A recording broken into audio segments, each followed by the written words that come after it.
સુરતમાં 1.7 કરોડનું એમ્બરગ્રીસ ઝડપાયો। સુરત એસઓજીએ 3 આરોપીઓની કરી ધરપકડ। બાતમીના આધારે પોલીસે ડિંડોલી વિસ્તારમાં આરજેડી બિઝનેસ પ્લાઝા નજીક વોચ ગોઠવી આરોપીઓને ઝડપી પાડ્યા। ત્રણેય આરોપીઓ ઉત્તર પ્રદેશના રહેવાસી છે।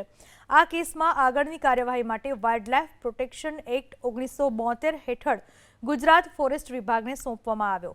એમ્બરગ્રીસ એટલે કે વેલ માછલીમાંથી નીકળતો પદાર્થ જે તેની ઊંચી કિંમતોને કારણે ફ્લોટિંગ ગોલ્ડ તરીકે ઓળખાય છે।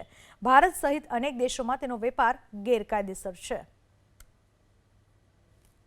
એસઓજીને એક બાતમી મળી હતી કે 3 વ્યક્તિઓ જે છે એ માછલીની ઉલટી એટલે કે એમ્બરગ્રીસ લઈને વેચવા માટે ફરી રહ્યા છે। તો એસઓજી એ લોકોની વોચમાં હતી અને આજે જ એ લોકોને ડિંડોલી વિસ્તારમાંથી ત્રણેયને ઝડપી પાડવામાં આવ્યો છે। ત્રણેયનું નામ છે, એકનું નામ છે અમરીશ મિશ્રા, બીજાનું નામ છે સોનુ બબલુ ઉપાધ્યાય અને ત્રીજો છે સંદીપ ઉપાધ્યાય। આમાંથી જે અમરીશ મિશ્રા છે ફ્લિપકાર્ટની અંદર કામ કરે છે ડિલિવરી તરીકેનું, અને બીજા બે જે છે એ બંને રિક્ષા ડ્રાઈવરો છે।